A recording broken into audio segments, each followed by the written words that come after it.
God is but love, and therefore so am I. God is but love, and therefore so am I. In my defenselessness, my safety lies. In my defenselessness, my safety lies. God is but love, and therefore so am I. God is but love, and therefore so am I. I am among the ministers of God. I am among the ministers of God. In my and therefore so am I. God is but love, and therefore so am I. God is but love, and therefore so am I. Well, thank you all so much for joining me today and studying Lesson 172 in A Course in Miracles Workbook for Students. I'm Willie from the Ozarks here on Wednesday, if it's 2023 that you're listening to this, on 6 June the 21st, which is typically summer solstice. Okay, Lesson 172. God is but love, and therefore so am I. In my defenselessness, my safety lies, which was Lesson 153 we're reviewing. Sandwiching it in between, God is but love, and therefore so am I. And Lesson 154, I am among the ministers of God. God is but love, and therefore so am I. And as we were finishing yesterday, I said you might want to go back and look in Lesson 151. Now, you don't have to go back and read the lesson that we're reviewing, but you can if you want to. And I just wanted to bring up a couple paragraphs in Lesson 151, maybe just one paragraph, maybe a couple sentences, that kind of just to help get our memory back to it. I didn't have time yesterday, and you may have gone to look at that. I mentioned paragraph 10, and it says in Lesson 151, paragraph 10, let him be judge as well of everything that seems to happen to you in this world. His lessons will enable you to bridge the gap between illusions and the truth. He will remove all faith that you have placed in pain, disaster, suffering, and loss. He gives you vision which can look beyond these grim appearances and can behold the gentle face of Christ in all of them. You will no longer doubt that only good can come to you who are beloved of God, for he will judge all happenings and teach the single lesson which they all contain. And that single lesson, so you will see the holy face of Christ in everything, and hear in every sound no sound except the echo of the voice of God. Remember, the first initial life that comes onto planet Earth or anywhere in the universe is God. And everything else is just an echo of that. So let's recognize that God is the prime source of all. God's voice. This was yesterday's review. And also in Lesson 152, that very first paragraph, I think, deserves a little reminder. The power of decision is my own. I know this is yesterday's lesson, but just since we're still kind on yesterday's lesson, since you're beginning a new one today, no one can suffer loss unless it be his own decision. No one suffers pain except his choice elects this state for him. No one can grieve, nor fear, nor think him sick unless these are the outcomes that he wants. And no one dies without his own consent. Nothing occurs but represents your wish, and nothing is omitted that you choose. Here is your world complete in all details.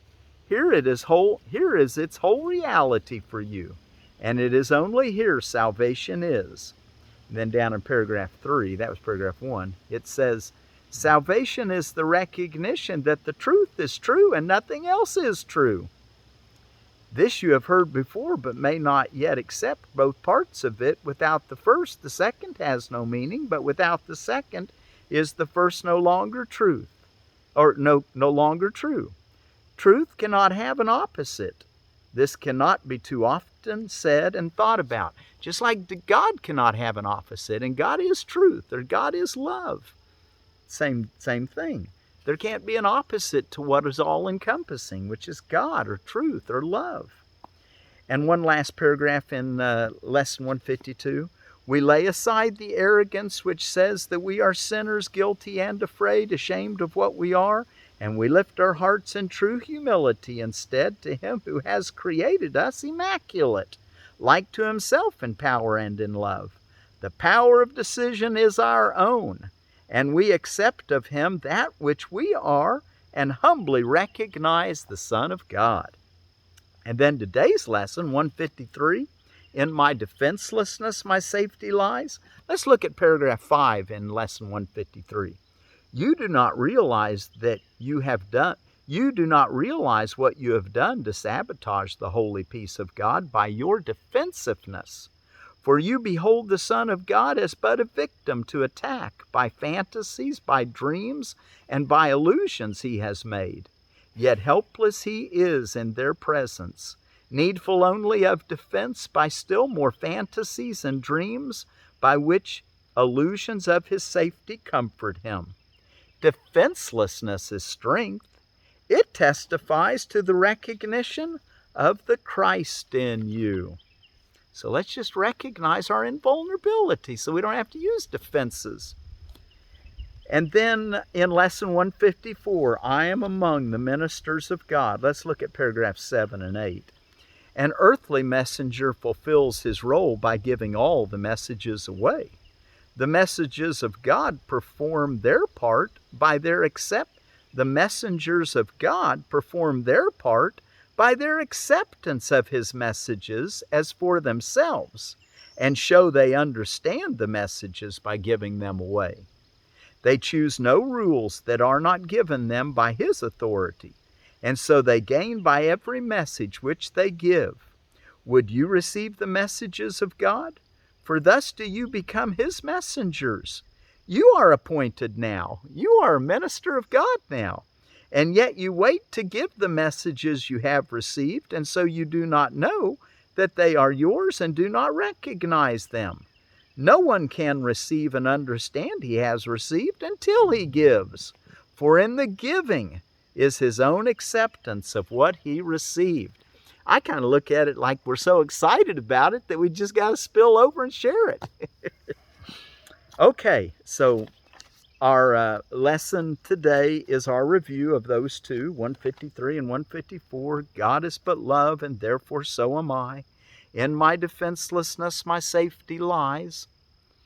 God is but love, and therefore so am I. I am among the ministers of God. God is but love, and therefore so am I. And on the review, let's just take a look for a minute. We now review again. This time we are ready to give more effort and more time to what we undertake. We recognize we are preparing for another phase of understanding. We would take this step completely that we may go on again more certain, more sincere, with faith upheld more surely. Our footsteps have not been unwavering, and doubts have made us walk uncertainly and slowly on the road this course sets forth. But now we hasten on, for we approach a greater certainty, a firmer purpose, and a surer goal. And in this beautiful prayer, steady our feet, our Father. Let our doubts be quiet and our holy minds be still, and speak to us. We have no words to give to you. We would but listen to your word and make it ours. Lead our practicing as does a father lead a little child along a way he does not understand. Yet does he follow sure that he is safe because his Father leads the way for him. So do we bring our practicing to you. And if we stumble, you will raise us up. If we forget the way, we count upon your sure remembering. We wander off, but you will not forget to call us back. Quicken our footsteps now, that we may walk more certainly and more quickly unto you. And we accept the word you offer us to unify our practicing as we review the thoughts you have given us. Okay, well, I just wanted to read a little bit out of the review, and let's just keep in mind our lesson today is God is but love, and therefore so am I, sandwiched in with, in my defenselessness my safety lies, and I am among the ministers of God. God is but love, and therefore so am I. Okay, let's go look in our text reading, and we're ready for, and we're in chapter 18, the dream and the reality, section 5, the little willingness. And as you're turning to that, let me tell you about what on earth is going on today. You know, I said it's generally the 21st is summer solstice, but this year it actually fell on the 20th side. It was at, I think, 4 something. I wrote it down, but I'm not sure. It was around 4:38, I think it was, yesterday afternoon in Eastern Standard Time. But today, just think of it as a lot of events around the world just count the 21st to be summer solstice. That's usually real close. It's usually the 20th, 21st, or 22nd, generally. I've seen it be on the 23rd even though. So it's Anne and Samantha Day, which refers to Anne Frank and Samantha Smith. Atheist Solidarity Day. Baby Boomers Recognition Day. Cuckoo Warning Day. If you hear a cuckoo bird, today your summer will be wet, it says. Finally Summer Day, the 21st, first day of summer. Global Orgasm Day, a day to dedicate an orgasm to world peace, started by activists Donna Sheehan and Paul Raphael. Go Skateboarding Day, International T-Shirt Day, International Day of Yoga. Litha. Litha is it's the midsummer, at the beginning of summer. The Celts celebrated Litha, or summer solstice, with bonfires on hilltops. I expect there's people doing that last night, maybe this evening, and maybe all day today. Blessings to you. Midsummer, National Day of the Gong. Bang the gong for starting the summer. National Daylight Appreciation Day, the longest day of the year, longest daylight of the year. National Dog Party Day, National Peaches and Cream Day, National Seashell Day, National Selfie Day, National Smoothie Day, Summer Solstice, the longest day of the year, Tall Girl Appreciation Day, World Giraffe Day, well, a lot of tall things here. World Handshake Day, you know, it's the longest day of the year, a lot of tall things, kind of long and tall. World Handshake Day, World Humanist Day, World Hydrography Day, World Music Day, World Peace and Prayer Day, and that definitely ought to be every day. And Eid al-Adha, the Islam holiday for the Raj pilgrimage, until the 28th. And let's look at the white Nanking bush cherry out of Edible Landscaping. The Nanking white bush cherry, a white fruiting form of the Nanking bush cherry, tastes like the red one, only milder and sweeter, but fruits are white and attractive. We will have 3 varieties available: Gabe, Iron, and Jewels, space 6 to 8 feet, zones 3 through 7. And you'd probably want to look into the Gabe, the Iron, and the Jewels and see, you might want a couple ones, because a lot of times different varieties pollinate each other better than the same variety. Okay, let's see. And I also wanted to mention about another near-death experience, and this was on the other side NDE, Felice DeMartian. It's 19 minutes and 25 seconds. It's entitled Woman Dies in Crash. She was hit by a car. as she was walking across the road. Taught about love, spirit, and the law of attraction, NDE. And her main message is that we're home when we die. We're so filled with love. Don't anyone ever worry about dying. You won't even want to come back. So that was her main message, is don't fear death. But she also had these 3 points that she was told to remember and to share when she came back. And I thought they were good points. It is time to live big. All is truly well. And the experience that we are so much more than a body. And I thought, boy, that sure goes along well with what we're learning, doesn't it? The little willingness. Okay, let's take a look at our text now in chapter 18, paragraph 32. The holy instant is the result of your determination to be holy. It is the answer. The desire and the willingness to let it come precedes its coming. You prepare your minds for it only to the extent of recognizing that you want it above all else. It is not necessary that you do more. Indeed, it is necessary that you realize that you cannot do more. All you need to do is value it so much that you want it above all else. That's a lot, though. But if you do your part, the Holy Spirit will do His disproportionately large part. Yours is little. Just be willing. Do not attempt to give the Holy Spirit what He does not ask, or you will add the ego unto Him and confuse the two. He asks but little. It is He who adds the greatness and the might. He joins with you to make the holy instant far greater than you can understand. It is your realization that you need do so little that enables Him to give so much. It is your realization that you need do so little that enables Him to give so much. Just be open-minded and willing, knowing that that's what you want, the holy instant. Trust not your good intentions. They are not enough. But trust implicitly your willingness, whatever else may enter. Concentrate only on this and be not disturbed that shadows surround it. That is why you came. If you could come without them, you would not need the holy instant. Come to it not in arrogance, assuming that you must achieve the state its coming brings with it.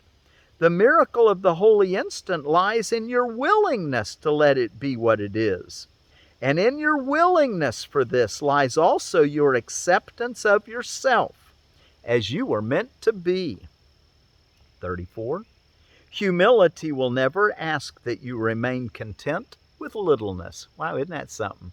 Humility will never ask that you be content with littleness. Think big. But it does require that you be not content with less than greatness, which comes not of you. Your difficulty with the holy instant arises from your fixed conviction that you are not worthy of it.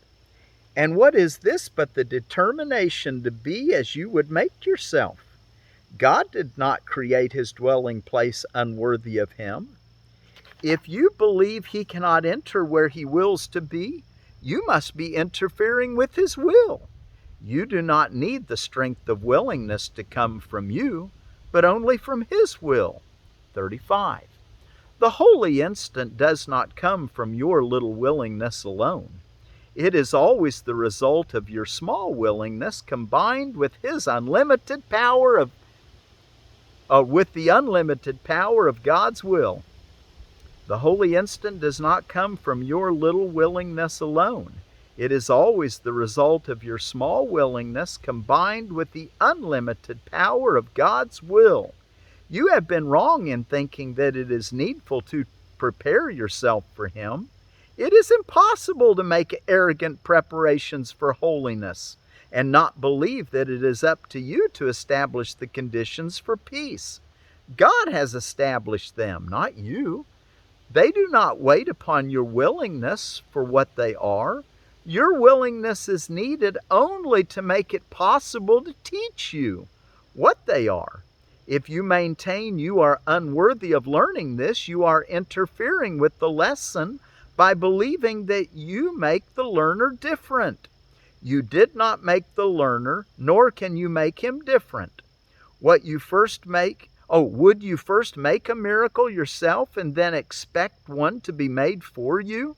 36. You merely ask the question. The answer is given. Seek not to answer it, but merely receive the answer as it is given. In preparing for the holy instant, do not attempt to make yourself holy to be ready to receive it. That is but to confuse your role with God's. Atonement cannot come to those who think that they must first atone, but only to those who offer it nothing more than simple willingness to make way for it.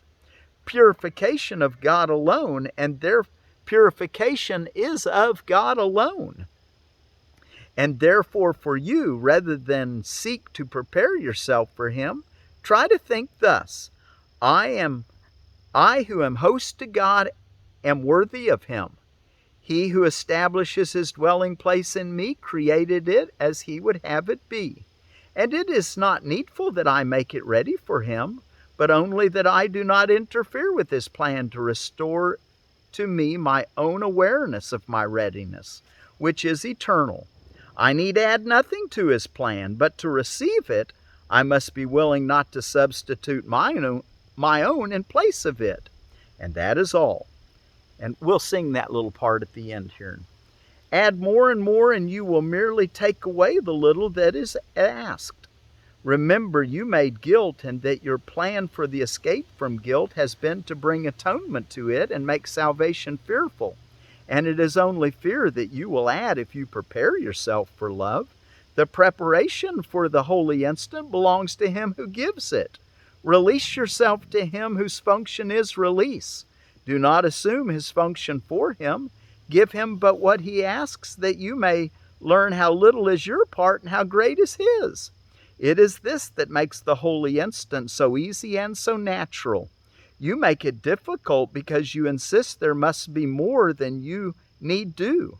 You find it difficult to accept the idea that you need give so little to receive so much.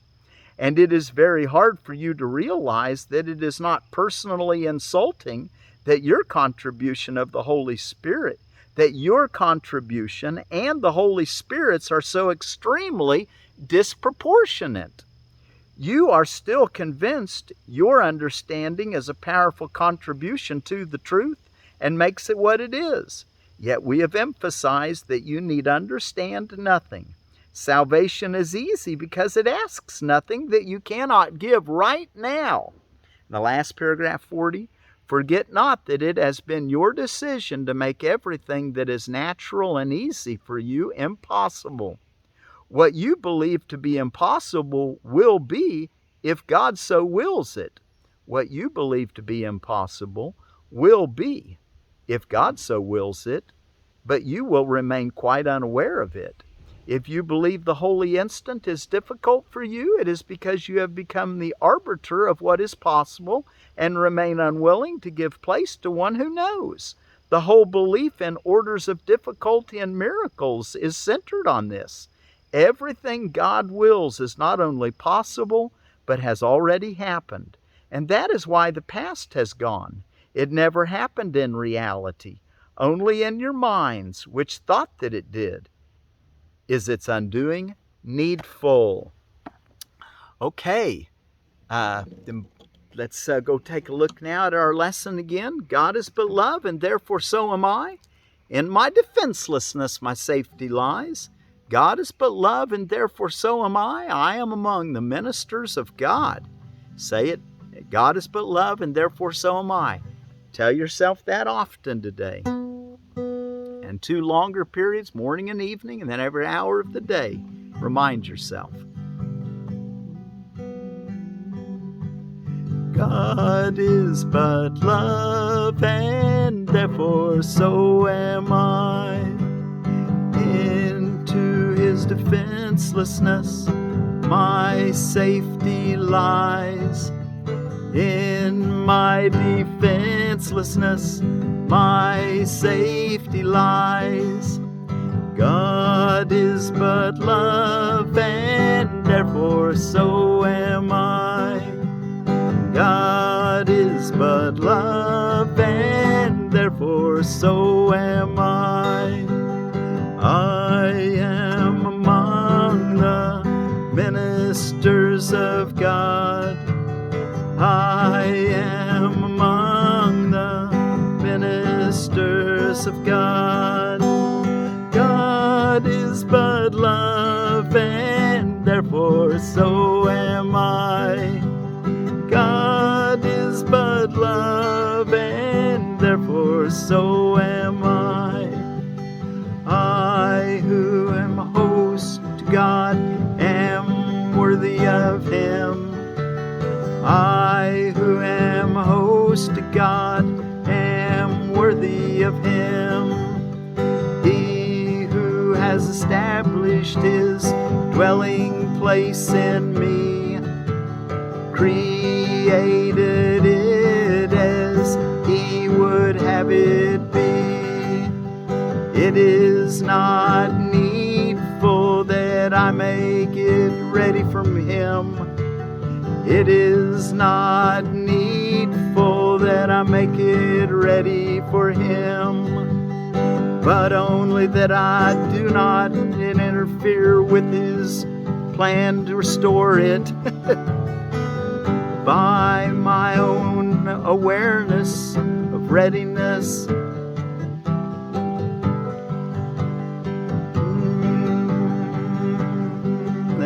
Let's do. I who am host to God am worthy of Him. He who established His dwelling place in me, created it as He would have it be. It is not needful that I make it ready for Him.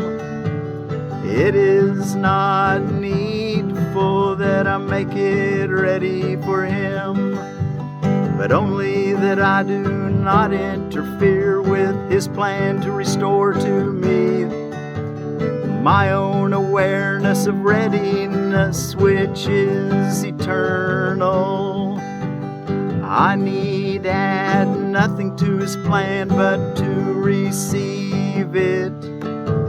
I must be willing not to substitute my own in place of it. God is but love, and therefore so am I. God is but love, and therefore so am I. In my defenselessness, my safety lies. In my defenselessness, my safety lies. God is but love, and therefore so am I. God is but love, and therefore so am I. I am among the ministers of God. I am among the ministers of God. God is but love, and therefore so am I. God is but love, and therefore so am I. Well, it got a little dark there as it started to rain while I was singing, and I got a little bit discombobulated, but we made it through, huh? God is but love, and therefore so am I. In my defenselessness, my safety lies. God is but love, and therefore so am I. I am among the ministers of God. God is but love, and therefore so am I. And so are you.